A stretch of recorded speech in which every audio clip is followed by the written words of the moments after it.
I call upon Ms. Prajval Desai, Project Manager, State Project Management Unit, to address us on the PMFME scheme and recent developments. I am from Directorate of Industries, Trade and Commerce, and I'm here to give brief insights on the PMFME scheme. As we all know, we often tend to speak about farmers being the backbone of our nation, but behind every successful farmer, there is a chain of food processing entrepreneurs and local food units that add value to what the soil gives us. So the PMFME scheme, that is the Pradhan Mantri Formalization of Micro Food Processing Enterprise scheme, was launched by Ministry of Food Processing Industry in the year 2020. It was initially for the period of 5 years, however, it is now getting extended for more 5 years. This scheme is all about helping local food entrepreneurs purchase machineries by giving them 35% subsidy. So as we all know, machineries play a huge part in business, considering it helps a lot in saving a lot of time, and you tend to get better quality of products by using machineries. So there are a lot of food processing entrepreneurs in Goa. In our very own homes, we will be having products like Chandekar Pickle, Star Papad, who are brands from Goa, and they have actually availed the scheme. It could be a very small equipment like a mixer or a grinder, or like a huge machinery like a cold storage.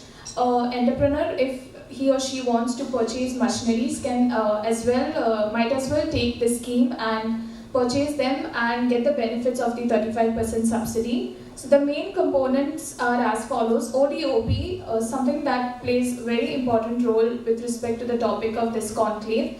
In Goa, we have identified two products, raw materials, that is jackfruit and coconut. And if there is any entrepreneur out there who wants to make food and sell products made from coconut and jackfruit, then we provide them with branding and marketing support under the state brand Govan, which is being handled by Goa State Biodiversity Board.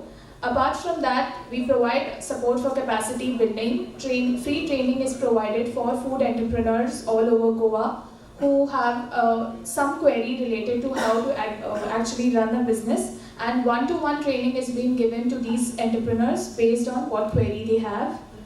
Apart from that, there is a support for common infrastructure. So in Goa, there is a project which has been sanctioned by the Ministry of Food Processing Industry at Shinshini, where there are a lot of machineries all under one roof. So let's say somebody does not want to actually purchase the machinery on his or her own, but wants to use these machineries on rent, then they can make use of this facility and run their business.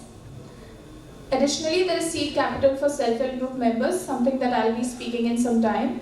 But this scheme not only supports individual micro-entrepreneurs, but also groups like self-help groups or farmer-producer organization. Now, the scheme benefits, as I mentioned, one gets 35% subsidy on the capital expenditure, which includes the machinery cost, and also 30% of the minor construction. In terms of primary agricultural produce, if your product belongs to the primary agricultural produce, then there is 3% of interest subvention. There is training support that I mentioned earlier, and the maximum ceiling which one can avail is of rupees 10 lakhs. Now, we are in talking terms with the ministry, and if it gets extended for more 5 years, then the ceiling is going to get extended up to 35 lakhs. And one thing that needs to be noted is the scheme benefits are same for all, irrespective of gender, caste. It's the same for all. Initially, an individual have to contribute 10% of the project cost, and rest 90% is going to be financed by the bank. And on the overall project cost, an entrepreneur is going to get 35% subsidy. Who all can apply? If you're a new enterprise or an existing enterprise, both of them are eligible to apply for the scheme.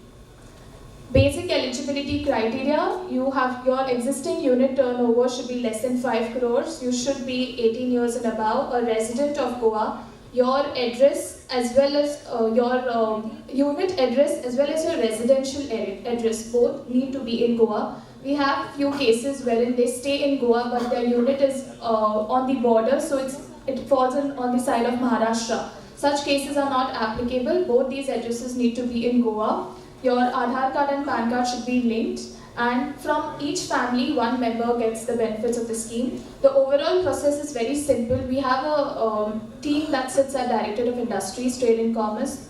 We call that the SPMU.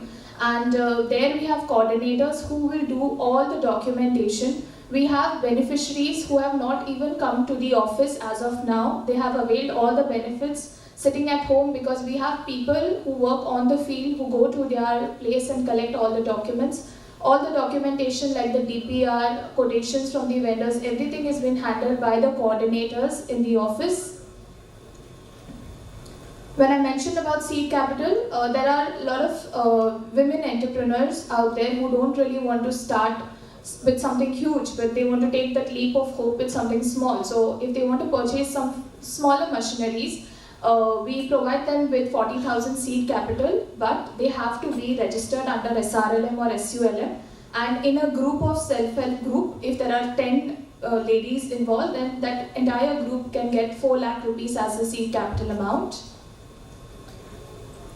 That's it, thank you. If there are a lot of entrepreneurs out there, and as of now we have 134 food entrepreneurs in Goa who have availed the scheme, but I'm sure there are many more out there. So I would request all of you all to please keep a watch, and if you all come across anybody who would be interested in availing the scheme, then kindly ask them to visit our office at Directorate of Industries, Trade and Commerce. Thank you and have a good day.